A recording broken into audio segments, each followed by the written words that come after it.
혹시 여러분들 그 자니 윤이라고 하는 분 기억하실지 모르겠어요.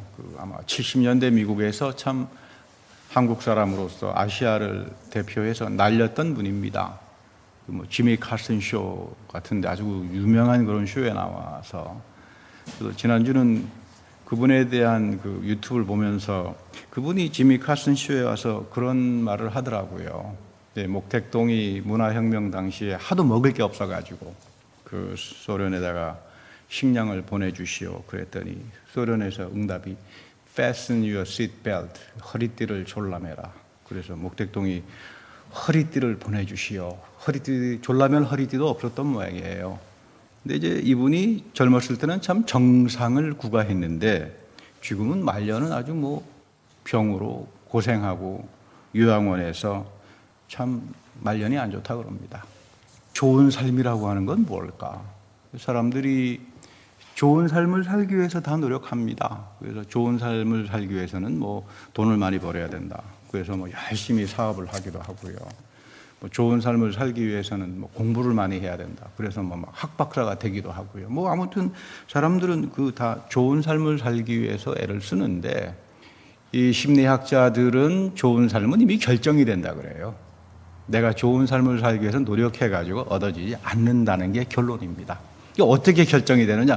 하나님께서 딱 3번 기회를 준대요. 좋은 삶을 살도록. 첫 번째 좋은 삶이 부모 잘 만나서 태어나는 겁니다. 여러분, 이 부모 잘 만나야 됩니다. 그렇죠? 좋은 부모 앞에서 여러분, 이게 내가 마음대로 할 수 있는 게 아니죠. 두 번째는 좋은 배우자 만나야 된다 그래요. 물론 좋은 배우자는 내가 선택하는 거라 그러지만 여러분, 평생을 책임져야 되기 때문에 이 선택이 간들간들합니다. 여러분들 그렇지 않습니까? 선택 한번 잘못했다가 평생을 이거 고생하면서 살아야 되기 때문에 배우자 잘 만나야 됩니다. 세 번째는 이제 하나님 잘 만나야 돼요. 하나님.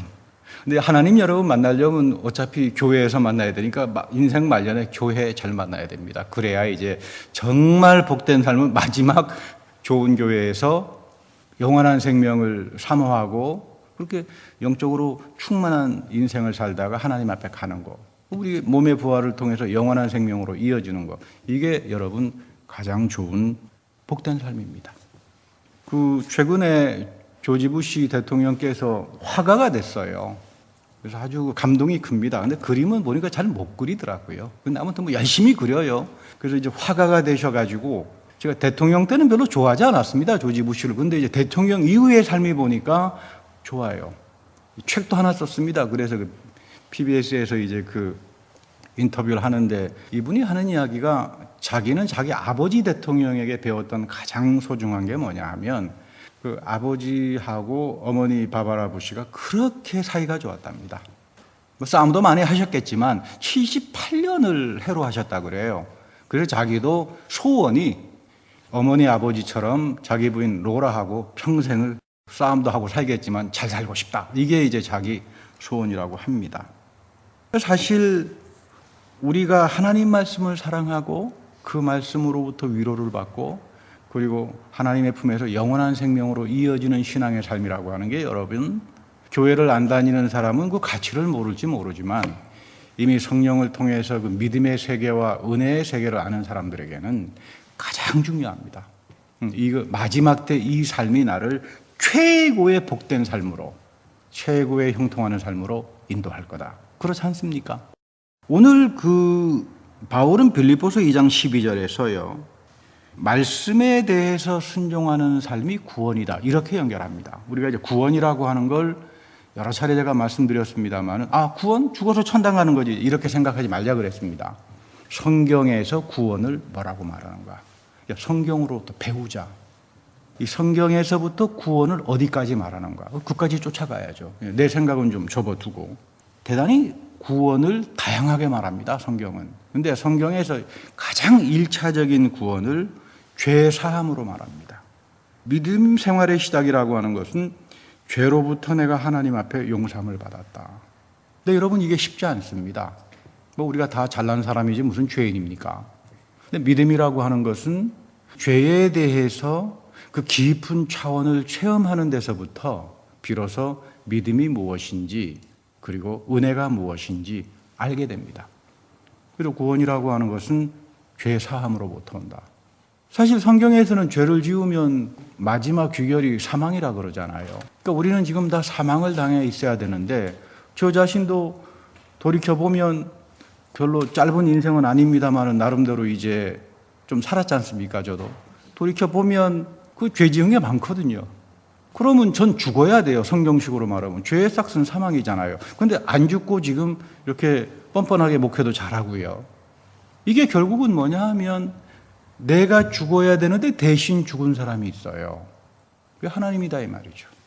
내가 죽어야 되는데 하나님의 아들 예수 그리스도가 죽었다.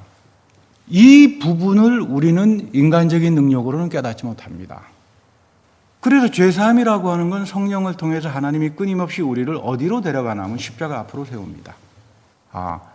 죄로 인해서 내가 죽어야 하는데 그리스도가 나를 대신해서 죽었구나. 거기서 비로소 우리는 죄로부터 해방을 경험합니다. 이게 성경에서 말하는 1차 구원이에요. 자, 이렇게 되면 바울은 이렇게 두 번째 구원은 그러니까 죄사함 받았으니까 끝 이런 말이 아니라 그 예수의 십자가 앞에 드러난 하나님의 은혜 앞에서 나는 하나님의 거룩을 체험합니다. 하나님의 거룩은 여러분 두려움과 떨림으로 나타납니다. 내가 하나님 앞에서 존재론적으로 이렇게 잘못된 존재였구나. 두 번 다시 나는 그 죄에 사로잡히지 않습니다. 하나님이 예수 그리스도 안에서 끊임없이 베풀어 주시는 죄사함의 은총 앞에서 너희들은 두려움과 떨림을 가지고 그 구원을 이루어가는 겁니다. 그러니까 이 구원이라고 하는 게 더블, 이중적인 측면에서 지금 연결되고 있습니다. 첫 번째 구원의 사건은 죄사함입니다. 그 죄사함을 안다라고 하는 것은 성령을 통해서 나에게 믿음이 있고 하나님의 은혜의 세계를 모르는 사람은 예수 그리스도 안에 나타난 죄사함의 은총이 뭔지를 모릅니다. 그러나 성령의 사람이라고 하는 사람들은 나 대신 그리스도의 죽음을 통해서 내가 죽어야 되는데 그리스도가 죽었다. 이 앞에서 하나님의 은혜의 거룩함과 두려움과 떨림을 갖습니다. 이게 여러분 경건이죠. 경건한 삶을 살아가라. 이제 두 번째 구원의 차원이라고 하는 건 두 번 다시 죄에 붙들리지 말고 습관적으로 맨날 반복해서 죄 짓고 와서 또 용서받았습니다. 이렇게 하지 말고 그 죄사함을 통해서 이제는 두려움과 떨림에 하나님의 백성답게 살아가는 경건. 그런데 놀라운 것은 성경은 사랑을 우리가 흔히 생각하는 것처럼 무슨 감정, 어떤 모성애, 아버지의 사랑 이렇게 말을 하는 것이 아니라 사랑이란 하나님의 말씀을 지키고 하나님 말씀을 사랑하고 하나님 말씀대로 살아가는 사람을 가리켜서 사랑하는 사람이라고 말합니다. 이게 여러분 대단히 중요합니다. 우리가 성경으로부터 끊임없이 배워야 진리가 우리에게 옵니다. 성경은 하나님의 영감을 통해서 우리에게 주어졌기 때문에 살아계신 하나님이 여러분들의 삶 속에 들어와서 진리를 항상 새롭게 나타나는 거지 내가 발견하는 게 아니다 이 말이에요. 지난주는 제가 빌리 그레함 목사님 리바이벌 유튜브에 올라와서 일주일 내내 그분 설교를 듣고 은혜를 많이 받았습니다. 대가니까 공부를 좀 해야 되겠다. 어떻게 하면 이 빌리 그레함 목사님처럼 정 목사도 설교를 잘할 수 있을까? 그분 보면 스트레스 받잖아요. 그분이 설교하면 몇백만 명이 모이는데 저는 한 일당백하는 성도님들이 이렇게 모여있어서 다행이긴 합니다만 그래도 도대체 무슨 비법이 있길래 우리 빌리 그레함 목사는 저렇게 하나님께서 사랑해가지고 저런 하늘의 의뢰와 같은 설교를 하고 그래서 이제 일주일 내내 빌리 그레함 목사님 설교를 들으면서 보니까 역시 대가는 다르더라고요. 대가는 다릅니다. 이분이 보니까 설교할 때마다 특징이 있어요. 저도 앞으로 가끔 그 말을 좀 써먹으려고 합니다. The Bible says, period. 성경이 이렇게 말했다. 끝. 더 이상 토달지 마라. 따따리 붙다리 하지 말라 이 말이에요. 와서 토 달고 내 생각은 이런데 성경이 말했으니까 그걸로 끝나자고. 굉장히 중요한 표현이죠. The Bible says. 성경이 말했다. 끝. 그러니까 이 빌리 그레함 목사님의 설교의 파워는 당신이 지금 성경에서 한 이 말씀에 순종하느냐 하지 않느냐 이건 너 선택이요 너 책임이다 이 말이죠. 제가 가끔 그런 말씀 드립니다만 성경은 이 말씀 믿어주세요 우리에게 사정 안 합니다. 하나님께서 예수 안에서 성령을 통해서 우리에게 충분한 사랑을 해 주었다. 이거 내가 영적 각성을 통해서 수용하는 자들에게는 엄청난 축복이 있지만 애기에게 그건 너 책임이다 이 말이죠. 그거 더 이상 어떻게 나갑니까? 근데 빌리그람 목사님이 설교하시면서 그런 말을 해요. 자기가 아는 분 중에 완벽한 교회를 찾아서 돌아다니는 분이 있대요. 오래간만에 길거리에서 만나서 그래 그동안 완벽한 교회를 찾았소 그랬더니 목사님 아직도 못 찾아서 지금 도상 중에 있습니다. 그래서 이제 이 목사님이 이렇게 말씀을 하세요. 이 세상에는 완벽한 교회가 있는데 완벽한 교회는 예수 그리스도다. 근데 문제는 당신은 지금 예수 그리스도를 찾는 것이 아니라 너 마음과 기분과 생각에 맞는 교회를 찾고 싶어 하니까 평생 가봐야 못 찾는다. 그러니까 하나님은 당신의 기분을 맞춰주는 분이 아니라 너를 돌이키게 만들고 회개하게 만들고 하나님 백성으로 만들어 가시는 분이잖아요. 하나님 마음에 합한 존재로 만들어 가서 너를 형통하게 하고 너를 권능 있게 만들고 세상에 나가서 11조를 받는 제사장의 삶을 살아가는 게 하나님의 원하심이잖아요. 하나님은 너에게 맞춰 생각하면 절대로 못 찾는다. 이제 그런 이야기를 하시더라고요. 상당히 그 의미심장한 이야기입니다. 우리도 신앙생활 때 보면 하나님께서 내 기분과 감정에 맞춰주길 원하지 제가 순종하는 건 별로 그런 생각 안 하잖아요. 근데 우리가 신앙생활이라고 하는 건 하나님께 맞춰야죠. 하나님께서 우리에게 이미 맞춰주셨죠. 이미 십자가에서 우리가 믿음을 통해서 예수 그리스도를 우리가 만났다라고 하는 게 이거만큼 큰 축복이 어디 있습니까? 이 예수 그리스도의 십자가 부활 안에 담겨져 있는 새 언약, 이건 세상 사람들이 갖지 못하는 영원한 생명에 대한 축복이거든요. 이걸 우리가 하나님으로부터 받았으면 된 거지 이거 넘어서서 하나님을 내 기분에 맞추겠다? 이거는 어렵다 이 말이죠. 오늘 사무엘상에 보면 아주 유명한 이야기가 나옵니다.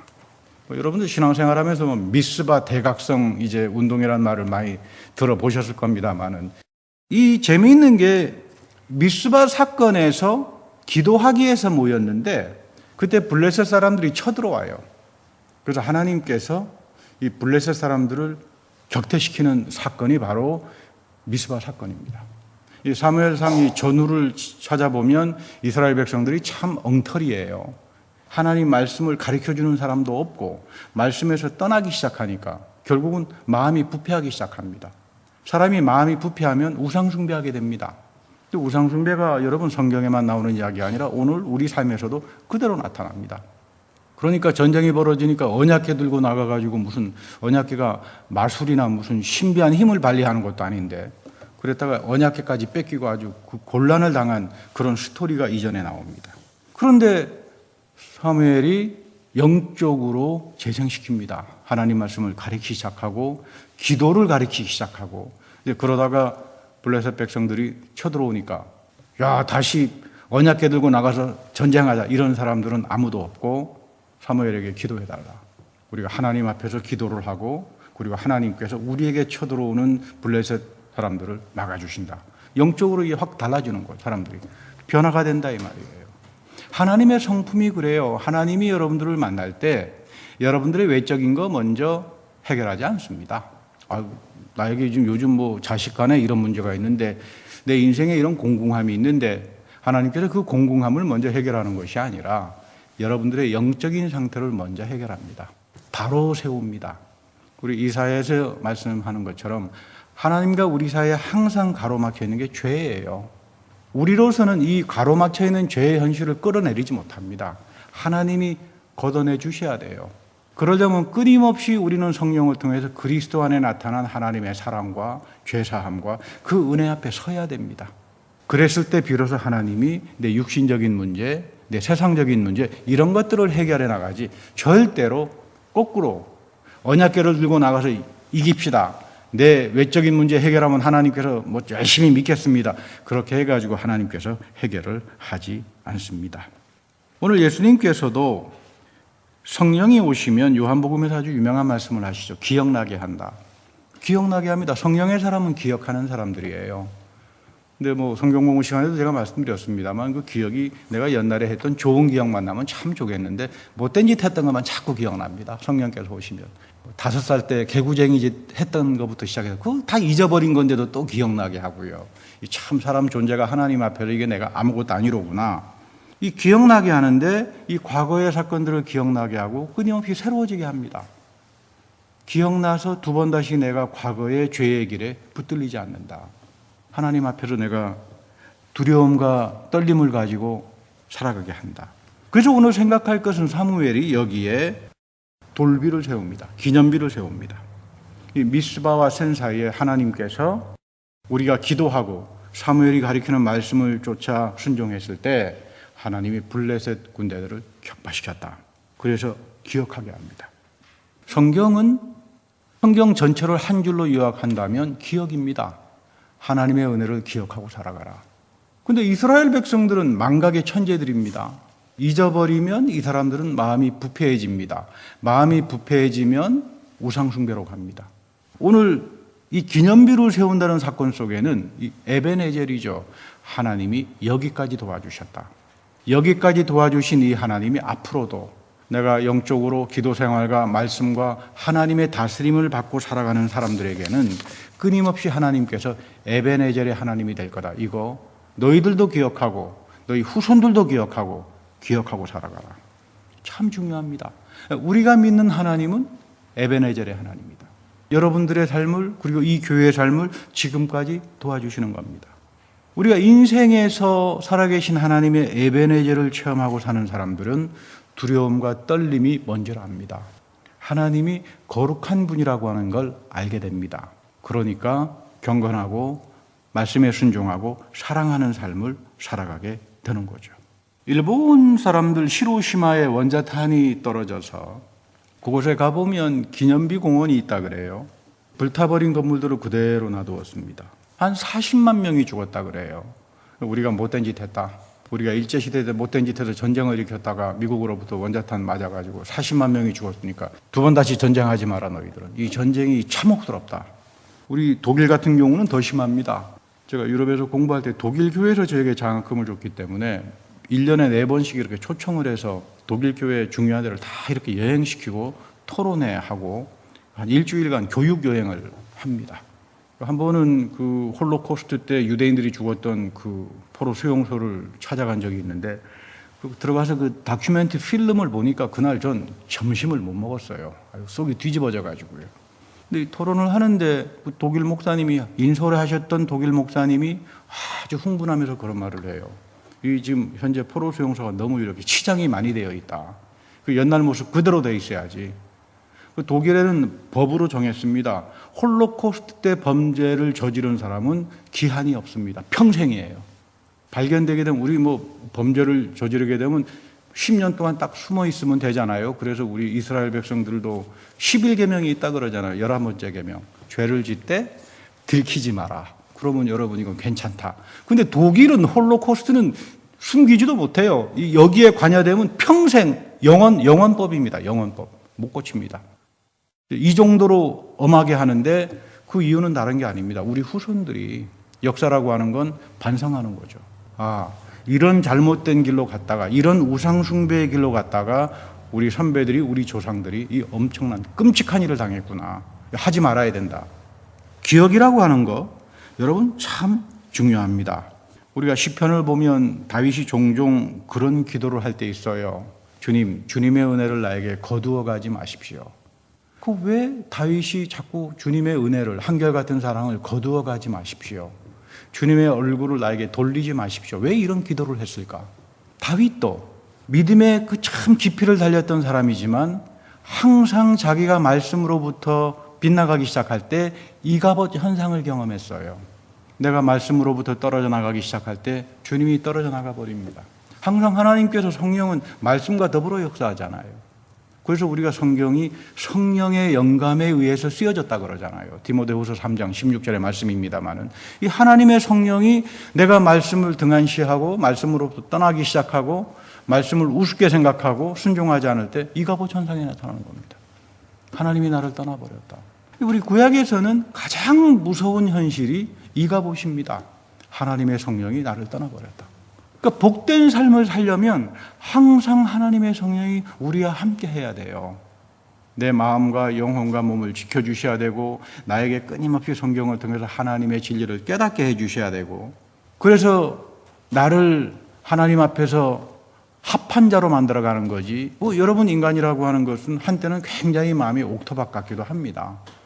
그러나 때로는 자그마한 일에 넘어지기도 하고 시험에 들기도 하고 마음이 돌짝밭처럼 싸늘해지기도 하고 여러분 이것이 인간의 마음이에요. 이런 인간의 마음을 항상 하나님 마음에 합쳐서 살아가려면 말씀을 떠나서는 안 됩니다. 그 말씀에는 항상 살아계신 하나님의 성령이 함께 역사를 하기 때문에 그래서 여러분 다음 장에 보면 사무엘서 8장 쪽 가게 되면은 사울 왕이 전쟁을 치르고 난 다음에 이런 장면이 나옵니다. 자기 기념비를 세웠어요. 이 이야기 스토리가 다르죠. 에벤에젤은 하나님의 은혜를 기억해서 세웠는데 다음 장에서는 사울이 자기가 전쟁에서 이만큼 잘나서 이겼다 그래가지고 기념비를 딱 세워놓습니다. 그때 사무엘이 그런 말합니다. 하나님께서 너를 패했다. 굉장히 무서운 이야기죠. 하나님께서 너의 삶을 왕으로서의 삶을 패했다. 여기서 우리가 겸손이라고 하는 걸 다시 한번 생각하게 됩니다. 세상 사람들은 겸손을 말도 점잖게 하고 품행도 좀 이렇게 하면 겸손한 사람으로 말하지만 성경에서 말하는 겸손은 하나님하고 내 사이에 맺어지는 영적 능력이에요. 끊임없이 어디까지 내가 하나님의 은혜와 하나님의 주권을 인정하고 살아갈 수 있는가. 여러분 바울의 삶을 보면 늘 그런 말이 나옵니다. 난 한 게 없다. 내가 나된 건 다 하나님의 은혜다. 여러분 저는 그 본문을 읽을 때마다 이상해요. 이 사도 바울이 그 위대한 분 아닙니까? 그 매를 두들겨 맞았는데 그 39대씩 5번이나 매도 얻어맞고요. 난파를 당하고요. 얼마나 많은 수고를 했습니까? 근데 바울은 자기 수고했다는 말 한마디도 하지 않아요. 좀 너무하다. 그렇게 저도 의심했습니다. 아이고 좀 나 같으면 나 이렇게 하나님을 위해서 이만큼 영광을 위해서 일을 했는데 조금 알아줬으면 좋겠다. 이랬으면 좀 인간적일 것 같은데 바울이 그런 말 안 합니다. 곰곰이 사도 바울을 연구하고 읽어보니까 그리고 저도 조금 사도 바울의 그 영적 단계에 조금 가보니까 그게 맞더라고요. 그렇지. 그러니까 그 살아있는 하나님의 능력과 그 성령의 역사하심을 체험하고 그분의 영광을 위해서 일했던 사람들은 더 이상 자기에 대해서 말하기 싫어집니다. 하나님만 드러나기 원합니다. 그래서 제가 늘 은혜 받는 게 여러분들하고 예배 드릴 때 보면 여러분들 얼굴에서 항상 하나님의 모습이 이렇게 나타나잖아요. 제 얼굴에서는 왜 안 나타납니까? 좀 이상합니다. 저는 늘 여러분들 그 모습 속에서 하나님의 모습을 이렇게 보고 살아가는데 제 얼굴에서 조금 봐주시기 바랍니다. 할렐루야. 그러니까 여러분 우리 신앙생활이라고 하는 게 하나님께서 만들어간다. 끊임없이 빛을 비춰주잖아요. 성령으로 빛을 비춰주고 말씀을 깨닫게 해주고 내 삶을 고치게 하고 두려움과 떨림을 가지고 죄사함이라고 하는 게 레디메이드한 게 아니로구나. 이게 단순한 게 아니로구나. 하나님이 내 죄를 사해 주셨다라고 하는 게 엄청난 하나님의 희생과 사랑이 있었구나. 그 앞에 두려움과 떨림을 가지고 서는 사람들은 죄의 세계로 안 가죠. 경건한 삶을 살 수밖에 없죠. 이런 사람들을 통해서 하나님이 다스립니다. 오늘 이 사무엘의 일생을 한마디로 말하면 이렇게 표현합니다. 사무엘이 살아있는 동안에 하나님이 블레셋 사람을 막아주었다. 놀라운 이야기죠. 사무엘이 살아있는 동안에 그러면 사무엘이 죽었을 때는 하나님께서 안 막아줬습니다. 희한하죠? 놀라운 이야기죠. 하나님의 사람 한 사람이 살아있을 때는 이스라엘 백성들이 아무런 문제가 없었어요. 하나님께서 다스렸답니다. 우리 성경에 보면 다스림이란 말이 참 많이 나오거든요. 그 뜻이 참 깊어요. 오늘 요한복음 17장 3절에도 보면 하나님께서 그리스도에게 모든 사람들을 다스리는 권세를 줬는데 그 다스리는 게 뭐냐면 오늘 본문입니다. 다시 한번 읽어보겠습니다. 아주 중요한 본문이어서 요한복음 17장 3절 말씀 한 소리를 다시 한번 읽어보겠습니다. 이 예수 그리스도의 다스림은 영생은 곧 유일하신 참 하나님과 그가 보내신 자 예수 그리스도를 아는 것이다. 예수님이 다스립니다. 뭐 때문에 다스리냐면 여러분들에게 영생을 주시기 위해서 다스립니다. 여러분 십자가는 세상 사람들이 볼 때는 실패죠. 그렇잖아요. 여러분 십자가는 실패 아닙니까? 근데 하나님은 십자가를 통해서 인류의 죄를 사하면서 세상을 다스립니다. 죄사함을 통해서 영원한 생명이 오늘 우리에게 이어지는 겁니다. 이건 놀라운 이야기입니다. 하나님께서 사무엘을 통해서 다스립니다. 사무엘은 말씀을 섬겼습니다. 사무엘은 예배를 드렸습니다. 사무엘은 기도를 했습니다. 똑같이 살아계신 그 하나님은 오늘도 말씀을 섬기는 사람들, 기도하는 사람들, 예배하는 사람들, 그런 사람들의 삶을 통해 가지고 다스립니다. 여기에 굉장한 역설이 있죠. 우리는 하나님 말씀에 순종하고 하나님 말씀을 섬겼는데 오히려 거꾸로 하나님은 그 섬기는 사람을 겸손한 사람이라고 인정하고 이들이 세상에 나가서 다스리는 사람으로 살아가게 합니다. 여러분 가정에 여러분들의 믿음 때문에 믿지 않는 다른 분들이 다 구원을 얻습니다. 이거 여러분 놀라운 이야기 아닙니까? 그래서 여러분 우리 베드로전서 3장 1절 잘 읽잖아요. 나는 못 믿어도 거기 보면 부인이 잘 믿어서 안 믿는 남편까지 구원받았다. 그런 표현 나오거든요. 여러분이 믿음이라고 하는 것은 유익을 줍니다. 나만 믿고 천당 간다는 이야기가 아니라 내가 이런 믿음을 통해서 하나님이 무엇을 하시냐면 다스려요. 그런데 하나님이 다스리기 전에 여러분들을 섬기는 자로 만들어 갑니다. 그 섬기는 자는 말씀을 섬기고 그 말씀 앞에서 죄사함을 경험하고 두려움과 떨림을 가지고 사랑하며 살아가는 사람들, 이런 사람들을 통해서 하나님은 오늘도 세상에서 다스립니다. 그래서 여러분 같은 믿음의 사람들 때문에, 사무엘 한 사람 때문에 하나님께서 이스라엘을 막아주셨듯이 여러분들의 살아가는 믿음의 삶, 그 삶 하나하나 때문에 여러분들의 주변에 있는 사람들이 같이 생명의 복으로 오는 겁니다. 오늘 이 에베네젤의 하나님, 우리가 믿는 하나님은, 이 에베네젤의 하나님은 예수님의 십자가 부활에서 우리에게 다시 오십니다. 끊임없이 우리가 기억을 가지고 살아가야 되는 것은 예수 안에 나타난 하나님의 은혜, 예수 그리스도 안에서 하나님이 우리를 지금까지 도와주셨다. 그래서 말씀을 섬길 줄 아는 사람들, 두려움과 떨림을 가지고 경건한 삶을 살아가는 사람들, 이런 사람들을 통해서 하나님은 세상을 다스리게 합니다.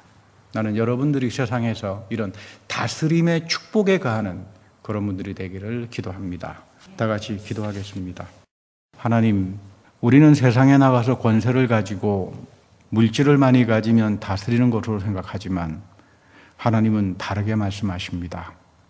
말씀을 섬길 줄 알고 예수 그리스도 안에 나타난 에베네젤의 하나님을 만나면서 죄사함의 은총과 더불어 두려움과 떨림을 가지고 살아가는 경건한 삶을 통해서 비로소 우리가 세상을 다스리는 자가 되고 그 다스림을 통하여 하나님의 놀라운 축복이 우리에게 있음을 기억합니다. 어디에서 무엇을 하든지 간에 항상 에베네젤의 하나님을 기억하게 하시고 그 기억 속에서 우리의 삶이 참으로 하나님 마음에 합한 복된 자녀로 되어가는 그런 귀한 은혜를 우리에게 베풀어 주옵소서. 우리 구주 예수님의 이름으로 감사하며 기도드립니다. 아멘.